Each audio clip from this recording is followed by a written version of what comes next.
என் நெஞ்சில் குடியிருக்கும்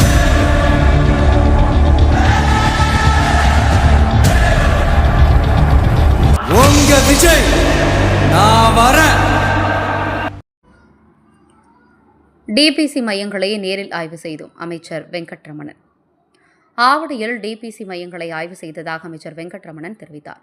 திருவள்ளூர் மாவட்டம் ஆவடியில் முதலமைச்சர் ஜோசப் விஜயின் 52வது பிறந்தநாளை முன்னிட்டு தாவேக சட்டமன்ற உறுப்பினர் ரமேஷ்குமார் தலைமையில் நலத்திட்ட உதவிகள் வழங்கும் விழா நடைபெற்றது. இதில் அமைச்சர் வெங்கட்ரமணன் பங்கேற்று பொதுமக்களுக்கு உதவிகளை வழங்கினார். பின்னர் செய்தியாளர்களிடம் பேசிய அமைச்சர், நேரடி நெல் கொள்முதல் நிலையங்களில் 1 லட்சம் நெல் மூட்டைகள் நனைந்ததாக வெளியான தகவல் தவறானது என்றார். தார்பாய்கள் வழங்கப்பட்டிருந்தும் ஊழியர்களின் கவனக்குறைவால் தவறு நடந்துள்ளதாகவும் அவர்கள் மீது துறை ரீதியான நடவடிக்கை எடுக்கப்பட்டு வருவதாக கூறினார். மேலும் எம்எல்ஏ ரமேஷ்குமார் பேசுகையில், அரசியல் கருத்துக்களை தாண்டி மக்கள் நலத்திட்ட பணிகளில் கவனம் செலுத்துமாறு முதலமைச்சர் அறிவுறுத்தியுள்ளதாகவும், வரும் சட்டமன்ற கூட்டத்தொடரில் மக்கள் நலனுக்கான புதிய அறிவிப்புகள் வெளியாகும் என்றும் தெரிவித்தார். 1 லட்சம் நெல் மூட்டைகள் மழையில் நனைஞ்சதை மதியம் நம்ம செய்தியில பார்த்திருப்போம். எப்படி சார் இன்னும் தொடருது, இதே நிலை தொடருது? ஏன்னா நீங்க முதல்ல ஆய்வு கூட்டத்துல சொன்னீங்க இந்த மாதிரி இந்த ஷெட் எல்லாம் அமைக்கிறதுக்கு நடவடிக்கை எடுக்கிறேன்ட்டு.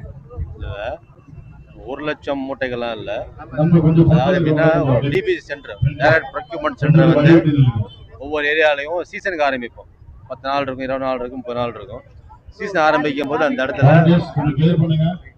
இடத்துல அதுக்கு உண்டான ஒரு ஷெட்டு போட்டு கொடுப்போம், இல்லை நேரம் தார்பாய் கொடுப்போம்.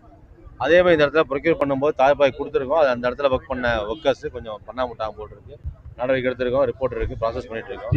இனிமேல் இந்த மாதிரி வராத அளவுக்கு பாதுகாப்பாக இருக்கும்.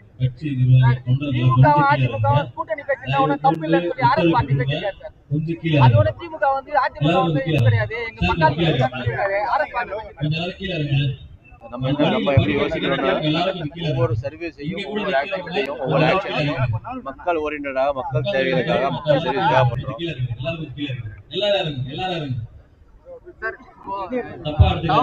எதிர்கட்சிகள் வந்து இப்போ அதிமுக பெரும்பாலான மாற்று கட்சியில இருந்து நிறைய பேர் வராங்க.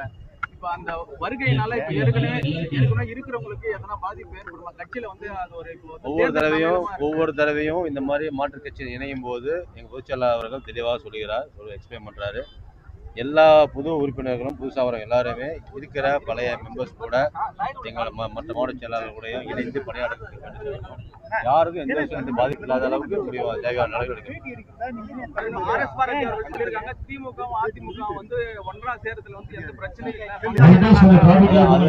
அதாவது ஒவ்வொருத்தரும் கருத்துக்களை சொல்லுவாங்க. நம்ம அரசியல் கருத்துக்களையும் தாண்டி எங்க முதலமைச்சர் சொல்ற வார்த்தைகள், மக்களுக்கு தேவையான சர்வீஸ் ஓரியன்டா செய்யுங்க, அதுல கவனம் செலுத்துங்க, அதுல உங்களோட நோக்கங்கள் கொண்டு போகும் சொல்லுவாரு. நம்ம அந்த பணிகள்ல சிறப்பாகவும் நிதானமாகவும் செஞ்சிருக்கோம்.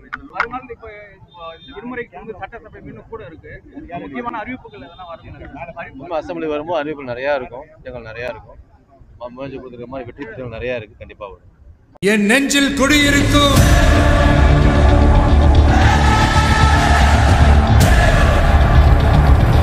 உங்க விஜய் நான் வரேன்.